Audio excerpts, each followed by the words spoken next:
ഇവിടെ ഉമ്മൻചാണ്ടി എന്ന പേരിൽ അറിയപ്പെടുന്ന ഒരാൾ കൂടി എന്റെ കൂടെ ജോയിൻ ചെയ്യുന്നുണ്ട്. എന്താ ശരിക്കും എന്താ പേര്? ഉമ്മൻചാണ്ടി എന്നാണ് അറിയപ്പെടുന്നതെന്നാ പറഞ്ഞത്. ഇവിടെ ഉമ്മൻചാണ്ടി എന്നാണ് അറിയപ്പെടുന്നത്. ഞാൻ കോൺഗ്രസ് വലിയ പ്രവർത്തനമാണ്. വലിയ വിജയം, വലിയ 110 സീറ്റിൽ യു ഡി എഫ് അധികാരത്തിൽ വരും. സെഞ്ചുറി അടിക്കുമോ എന്നുള്ള ഒരു പ്രതീക്ഷയിൽ എല്ലാവരും ഇങ്ങനെ ഇരിക്കുന്ന കണ്ടില്ലേ. വളരെ പ്രതീക്ഷയിലാണ്. നല്ല റിസൾട്ടുകളാണ് വരുന്നത്. 99-40 ഇപ്പോൾ കാണുന്നത്. വളരെ നല്ല ഭൂരിപക്ഷത്തിൽ യു ഡി എഫ് വരുമെന്നുള്ളതാണ് ഇപ്പോൾ എല്ലാവരുടെയും അഭിപ്രായം. എക്സിറ്റ് പോളിനേക്കായി കടത്തി വെട്ടിക്കൊണ്ട് തന്നെ യു ഡി എഫ് അധികാരത്തിലേക്ക് വരുന്ന ഒരു സാഹചര്യമാണ്. കേരള നിയമസഭാ തെരഞ്ഞെടുപ്പിന്റെ ഫലപ്രഖ്യാപനം നടക്കുമ്പോൾ വളരെയധികം ആവേശത്തിലാണ് ഒമാനിലെ പ്രവാസികളും. ഞാനിപ്പോൾ നിൽക്കുന്നത് ബർക്കയിലെ സിലാൽ മാർക്കറ്റിലാണ്. ഇവിടെ സുഹൂൽ അൽ ഫൈഹയുടെ നേതൃത്വത്തിൽ തൊഴിലാളികൾക്ക് വേണ്ടി ഫലപ്രഖ്യാപനം ലൈവായിട്ട് കാണാനുള്ള അവസരമാണ് സുഹൂൽ അൽ ഫൈഹ ഒരുക്കിയിട്ടുള്ളത്. എൻ്റെ കൂടെയുള്ളത് സുഹൂൽ അൽ ഫൈഹയുടെ മാനേജ്മെന്റ് ഭാരവാഹികളാണ്.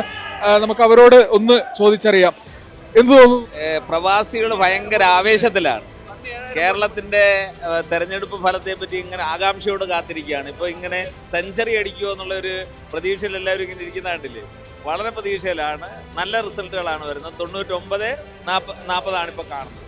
വളരെ നല്ല ഭൂരിപക്ഷത്തിൽ യു ഡി എഫ് വരുമെന്നുള്ളതാണ് ഇപ്പോൾ എല്ലാവരുടെയും അഭിപ്രായം.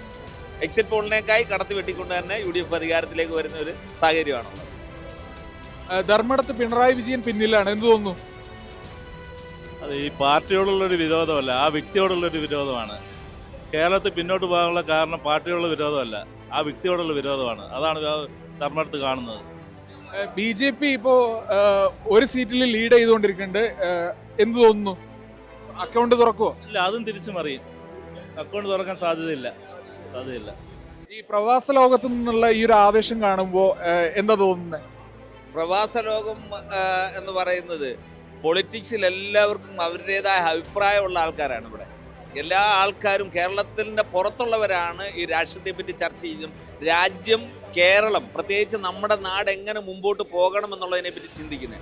അവിടെ ഒരു വർഗീയ പാർട്ടികൾക്ക് ഒരു സ്ഥാനം അവിടെ ഉണ്ടാവില്ല. കേരളത്തെ സംബന്ധിച്ച് എല്ലാവരും ഒത്തൊരുമിച്ച് നിൽക്കുന്ന ഒരു വലിയൊരു സംവിധാനമാണ് കേരളത്തിലുള്ളത്. ഇവിടെ ഉമ്മൻചാണ്ടി എന്ന പേരിൽ അറിയപ്പെടുന്ന ഒരാൾ കൂടി എൻ്റെ കൂടെ ജോയിൻ ചെയ്യുന്നുണ്ട്.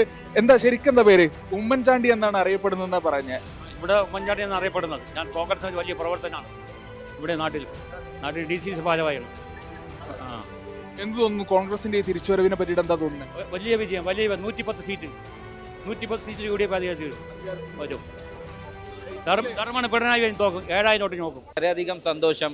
കേരളത്തിൻ്റെ പ്രതിപക്ഷ നേതാവ് VD സതീശൻ പറഞ്ഞതുപോലെ 100-ലധികം സീറ്റുമായി കേരളത്തിൽ ഇടതുപക്ഷത്തിൻ്റെ കോട്ടകളിൽ പോലും UDF ശക്തമായ മുന്നേറ്റം നടത്തിക്കൊണ്ട് തിരിച്ചു വരികയാണ്. ഇത് കോൺഗ്രസ് അസ്തമിച്ച് എന്ന് പറഞ്ഞവർക്കുള്ള മറുപടി കൂടിയായി ഈ വിജയത്തെ നമുക്ക് കാണാം. പ്രവാസ ലോകത്തും UDF പ്രവർത്തകർ വലിയ ആഘോഷത്തിലാണ്. വരുന്ന സമയങ്ങളിൽ മധുരങ്ങൾ വിതരണം ചെയ്ത് പ്രവാസ ലോകവും UDFിനൊപ്പം ഉണ്ടാകുമെന്ന് നമ്മൾ പറയുകയാണ്.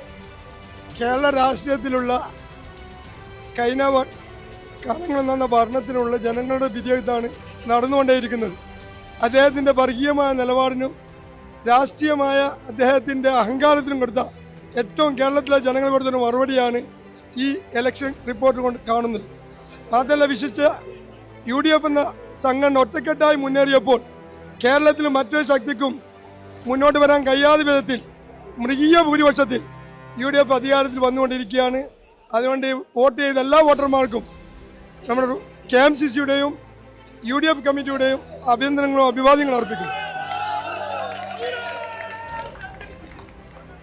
ഏതായാലും വലിയ ആവേശത്തിലാണ് ഒമാനിലെ പ്രവാസികൾ. സുഹൂൽ അൽ ഫൈഹയിൽ ഒമാനിലെ പ്രവാസികൾ ഇതാ ആവേശം തീർക്കുകയാണ്.